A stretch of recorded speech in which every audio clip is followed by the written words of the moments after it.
Hello friends, welcome back to Dazzling Medicos. हमने पिछले video में डिस्कस किया था रूट्स ऑफ ड्रग एडमिनिस्ट्रेशन।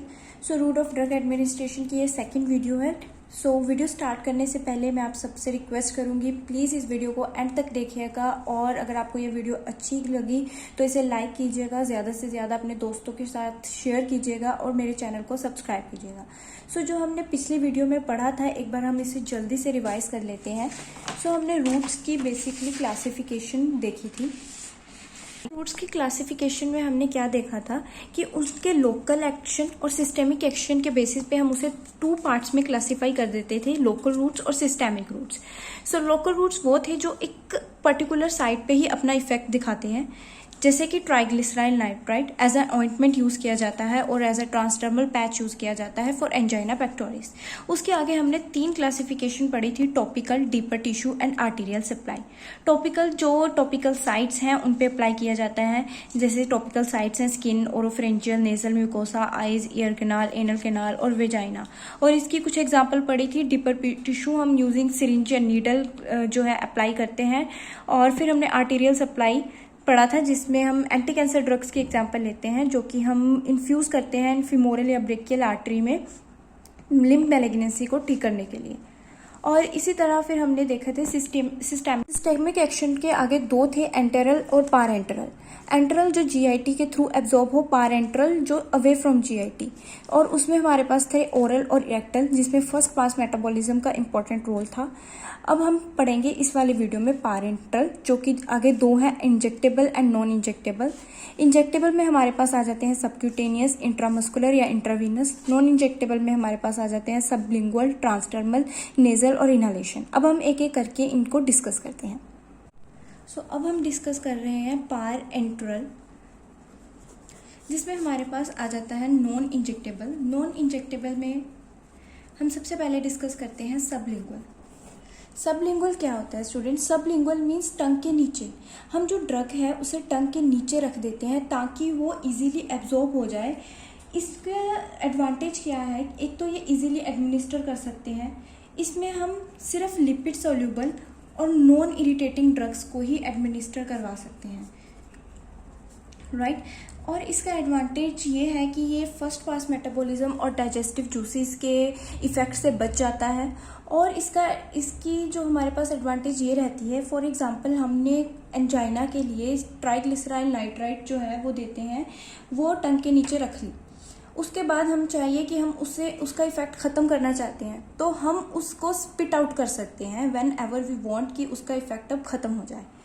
ये हमारे पास सबलिंगुअल। इसकी हमारे पास एग्जांपल्स आ जाती हैं कुछ, जैसे कि ट्राइग्लिसराइल नाइट्राइट, बुप्रेनोर्फिन,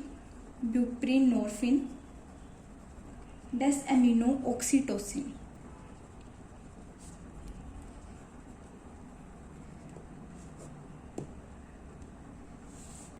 उसके बाद नेक्स्ट हमारे पास आता है ट्रांसडर्मल या क्यूटेनियस फॉर्म। इसमें क्या है? इसमें भी हमारे पास जो हाईली लिपिड सोल्यूबल ड्रग्स होती हैं, जो हाईली लिपिड सोल्यूबल ड्रग्स हैं, राइट, उन्हें हम स्किन पे लगा सकते हैं, वो धीरे धीरे एब्जॉर्ब होती रहेंगी। इसमें भी लिपिड जो है लीवर जो है हमारे पास बाईपास हो जाता है। ड्रग को हम एज अ ऑइंटमेंट अप्लाई कर सकते हैं किसी भी पार्ट में स्किन में। इसमें अब हमारे पास एक चीज़ आती है, ट्रांसडर्मल थेरेप्यूटिक सिस्टम या ट्रांसडर्मल ड्रग डिलीवरी सिस्टम। क्या होता है हमारे पास? जस्ट एक रफ डायग्राम के थ्रू मैं आपको एक्सप्लेन करती हूँ। हमारे पास एक बैकिंग फिल्म है ये, और ये हमारे पास रेट कंट्रोलिंग माइक्रोपोर मेम्ब्रेन है।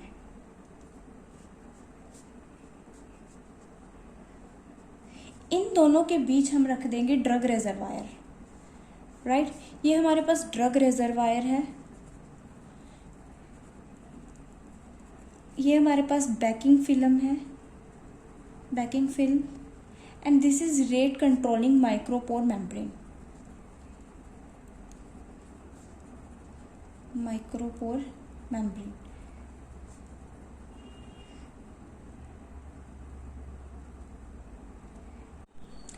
और इसके नीचे हमारे पास प्रेजेंट रहती है adhesive layer with its primary dose. ये हमारे पास प्रेजेंट होती है adhesive layer with primary dose. So अब basically primary dose transdermal therapeutic system होता क्या है, ये डिवाइसेस होते हैं जो एडहेसिव पैचेस के फॉर्म में होते हैं, जो अलग अलग साइजेस और शेप्स के होते हैं। ये क्या करते हैं, ये ड्रग को डिलीवर करते रहते हैं सिस्टेमिक सर्कुलेशन में एक कांस्टेंट रेट में, वाया किससे, स्ट्रेटम कॉर्नियम के थ्रू। अब हम क्या करते हैं, एडहेसिव लेयर जो है वो एक अनदर फिल्म से प्रोटेक्ट होती है, हम उसे पील आउट करते हैं और स्किन सरफेस पे लगा देते हैं, और बाय डिफ्यूजन जो है ड्रग हमारे सिस्टेमिक सर्कुलेशन के अंदर जाती रहती है। यहाँ पे हमारे पास कैपिलरीज है। सो ये एक आपकी इलस्ट्रेशन है कि यहाँ बैकिंग फिल्म और रेट कंट्रोलिंग माइक्रोपोर मेम्ब्रेन के बीच में ड्रग रिजर्वायर पड़ा रहता है, और यहाँ पे हमारी एडहेसिव लेयर होती है जिसमें प्राइमरी डोज प्रेजेंट रहती है। इसमें हमारे पास एग्जाम्पल कौन कौन सी आ जाती हैं, इसमें हमारे पास एग्जाम्पल आती है triglyceryl nitrite, fentanyl, nicotine and estradiol. ये हमारे पास ट्रांसडर्मल की कुछ एग्जाम्पल रहती हैं। नेक्स्ट है हमारे पास नेजल। जो हमारी नोज की म्यूकस मेम्ब्रेन है, नोज की म्यूकस मेम्ब्रेन वो बहुत ज़्यादा ड्रग्स को एब्जॉर्ब कर सकती है। इसका हमारे पास यही एडवांटेज भी यही होगा कि जो डाइजेस्टिव जूसेस और लीवर है वो बाईपास हो जाएगा इस वे से, राइट। लेकिन इसका हमारे पास डिसएडवांटेज या लिमिटेशन कह सकते हो कि हम कुछ ही ड्रग्स हैं जो नेजल के थ्रू एडमिनिस्टर कर सकते हैं। जैसे एग्जांपल्स हमारे पास आ जाती हैं gonadotropic releasing hormone agonist, calcitonin and desmopressin, applied as spray या नेबुलाइज सॉल्यूशन, इस रूट के थ्रू हम यूज करते हैं। नेक्स्ट हमारे पास आ जाता है इनहेलेशन। जो हमारे पास लिक्विड्स और गैसेस हैं जो वोलेटाइल होंगी, ऑब्वियसली जो वोलेटाइल लिक्विड और गैसेस होंगी उन्हें हम इनहेलेशन के रूट के थ्रू सिस्टेमिक एक्शन के लिए यूज कर सकते हैं। So volatile liquid and gases are given by inhalation for their systemic action. Example इसमें आ जाते हैं जनरल एनेस्थीसिया। इसकी लिमिटेशन हमारे पास ये रहती है कि अगर हमारे पास इरिटेंट वेपर्स हैं जैसे ईथर के हो गए तो वो इन्फ्लामेशन ऑफ रेस्पिरेटरी ट्रैक की इन्फ्लामेशन करवा सकते हैं, मतलब करते हैं inflammation of respiratory tract and increase secretion. So ये हमारे पास पारेंट्रल हो गए, sublingual, transdermal, nasal and inhalation. Sublingual tongue के नीचे प्लेस कर देते हैं, ट्रांसडर्मल एक डिलीवरी सिस्टम के थ्रू देते हैं जिसमें हम बैकिंग फिल्म और रेट कंट्रोलिंग माइक्रोपोर मेम्ब्रेन के बीच ड्रग रिजर्वायर को रखते हैं। एडहेसिव लेयर प्रेजेंट होती है प्राइमरी डोज के साथ, और एडहेसिव के साथ एक फिल्म प्रेजेंट होती है, उतारते हैं और पैच को लगाते हैं, वो धीरे धीरे डिफ्यूज होती रहती है। नेजल जो है हम नोज का म्यूकोसा जो है वहाँ से हमारे पास ड्रग्स एब्जॉर्ब होती हैं। इनहेलेशन में हम वॉलेटाइल लिक्विड्स एंड गैसेस जो रहती हैं उन्हें उनके सिस्टेमिक एक्शन के लिए एडमिनिस्टर करते हैं। सो ये हमारे पास होगी नॉन इंजेक्टेबल। अब हमारे पास आ जाता है सबक्यूटेनियस। इंजेक्टेबल की बात कर रहे हैं हम। इंजेक्टेबल में हम सबसे पहले डिस्कस करते हैं सबक्यूटेनियस। सबक्यूटेनियस में क्या रहता है कि हम जो ड्रग है उसे लूज सबक्यूटेनियस टिश्यू में डिपॉजिट करते हैं जो कि रिचली सप्लाइड होता है बाय नर्व्स और पुअरली सप्लाइड होता है बाय ब्लड वेसल्स या लेस वस्कुलर होता है। सो एब्जॉर्प्शन स्लोअर होती है सबक्यूटेनियस की देन इंट्रामस्कुलर। इसमें हम स्मॉल वॉल्यूम्स जो है इंजेक्ट करते हैं। इसमें सेल्फ इंजेक्शन पॉसिबल होती है, ये इसका एडवांटेज रहता है कि इसमें सेल्फ इंजेक्शन पॉसिबल होती है क्योंकि डीप पेनिट्रेशन की ज़रूरत नहीं है। हमें लूज सबक्यूटेनियस टिश्यू तक ही लेके जाना है तो डीप पेनिट्रेशन की ज़रूरत नहीं है। और इसमें हमारे पास एक चीज़ जो याद रखने वाली है वो है कि हम इसे शॉक पेशेंट्स में अवॉइड करते हैं क्योंकि उनमें वेसो कंस्ट्रिक्शन हुई होती है। सो एब्जॉर्प्शन जो है वो डिले हो जाएगी। और इस रूट्स के जो हमारे पास स्पेशल फॉर्म्स हैं वो आ जाती हैं dermojet, pellet implantation, silastic and biodegradable implants. Dermojet क्या होता है हमारे पास? इस मेथड में हम नीडल नहीं यूज़ करते, एक high velocity jet of drug solution project कर देते हैं एक माइक्रो फाइन ओरिफिस से, गन जैसे इम्प्लीमेंट से, मतलब एक गन जैसा इम्प्लीमेंट होता है उसका एक क्या कहते हैं माइक्रोफाइन ओरिफिस होता है, वहाँ से हम ड्रग को है एडमिनिस्टर करते हैं, राइट। और सोल्यूशन जो है वो सुपरफिशियल लेयर में पास हो जाता है और धीरे धीरे सबक्यूटेनियस टिश्यू में जाकर डिपॉजिट हो जाता है। ये पेनलेस होता है हमारे पास, इसका एडवांटेज रहता है। पैलेट इम्प्लांटेशन, सॉलिड पैलेट के फॉर्म में ड्रग को हम इंट्रोड्यूस कर सकते हैं in the form of with cannula. So with cannula हम इंट्रोड्यूस करते हैं ड्रग को। इसमें हमारे पास एग्जांपल आ जाती है DOCA या फिर टेस्टोस्टेरोन। इम्प्लांट्स जैसे हम कॉन्ट्रासेप्टिव्स में यूज़ करते हैं, स्किन के अंडर इम्प्लांट कर देते हैं कुछ मटेरियल्स ड्रग जिसमें ड्रग्स होते हैं, कैप्सूल्स वगैरह, राइट। सो ये हमारे पास सबक्यूटेनियस के बारे में हो गया। नेक्स्ट है हमारे पास इंट्रामस्कुलर। ड्रग को इंजेक्ट करते हैं हम लार्ज स्केलेटल मसल्स में, जैसे कि deltoid, triceps, gluteus Maximus, rectus femoris वगैरह। मसल्स जो हैं वो रिचली सप्लाइड होते हैं सेंसरी नर्व से। सो हम जो थोड़े इरिटेंट, माइल्ड इरिटेंट्स हैं वो इंजेक्ट कर सकते हैं और ये ज़्यादा वस्कुलर होते हैं। ये हमारे पास लेस पेनफुल मेथड है, बट इसमें हमारे पास लिमिटेशन क्या रहती है कि जो सेल्फ इंजेक्शन है वो हम इसमें नहीं कर सकते, इनप्रैक्टिसेबल है, क्योंकि डीप पेनिट्रेशन चाहिए होती है। और इसमें जो बात है वो याद रखने वाली ये है कि इंट्रामस्कुलर हम एंटीकोगुलेंट्स में जिन पेशेंट्स में हमने एंटीकोगुलेंट ट्रीट किए हैं उनमें अवॉइड करते हैं। Patient treated anticoagulant treated patient, उनमें हम अवॉइड करते हैं क्योंकि उनमें फिर लोकल हेमाटोमा बनने के चांसेस रहेंगे, राइट। ये था हमारा इंट्रामस्कुलर। सो नेक्स्ट हम बात करते हैं इंट्रावीनस की, राइट।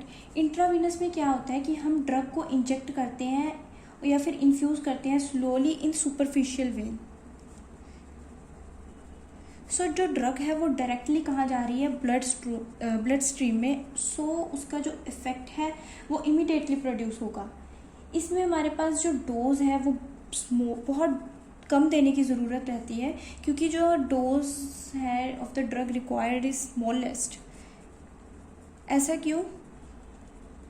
इसका रीज़न आपको पता होना चाहिए, क्योंकि इंट्रावीनस में जो बायो अवेलेबिलिटी है, जिसके बारे में हम आगे भी बात करेंगे, वो 100% रहती है।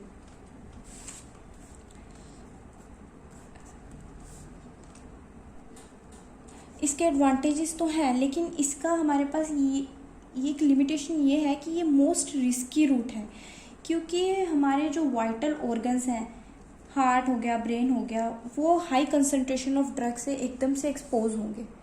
सो ये हमारा इंट्रावीनस था। अब हमारा एक छोटा सा रहता है, दैट इज इंट्राडर्मल इंजेक्शन।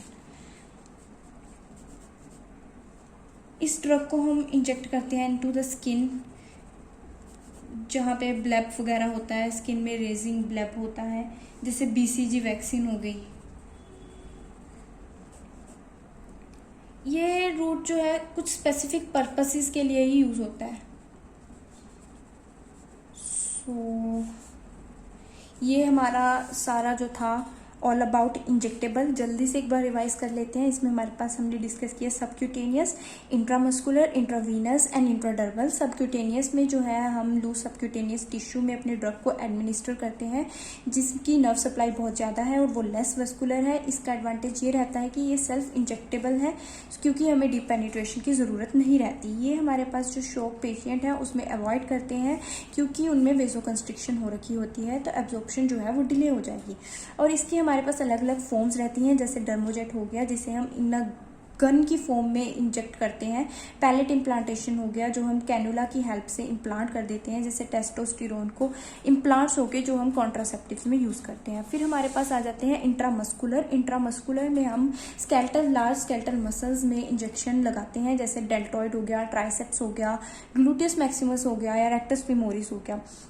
ये हमारे पास लेस पेनफुल रहता है, हम इसे सेल्फ इंजेक्शन नहीं कर सकते क्योंकि ये जो है डीप पेनिट्रेशन की ज़रूरत होती है, और पेशेंट जिनमें एंटीकोगुलेंट की ट्रीटमेंट हुई हो हम उनमें ये यूज़ नहीं करते क्योंकि लोकल हिमेटेमा प्रोड्यूस होने के चांसेस रहते हैं। इंट्रावीनस हम सुपरफिशियल वेन्स में इंट्रावीनसली ड्रग को एडमिनिस्टर करते हैं, तो ये डायरेक्टली ब्लड स्ट्रीम में जाते हैं, बहुत कम डोज देने की ज़रूरत रहती है क्योंकि इंट्रावीनसली ड्रग की बायो अवेलेबिलिटी 100% रहती है।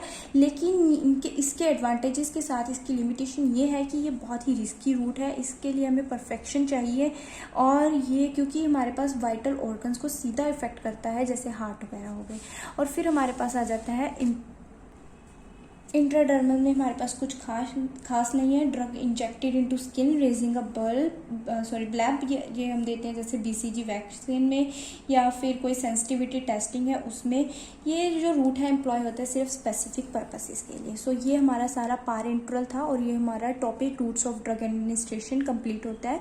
जनरल फार्मा के नेक्स्ट लेक्चर्स हम जल्दी अपलोड करेंगे। जब तक आप इस वीडियो को लाइक कीजिए और चैनल को ज़्यादा से ज़्यादा दोस्तों के साथ शेयर कीजिए। थैंक यू, मिलते हैं नेक्स्ट वीडियो में।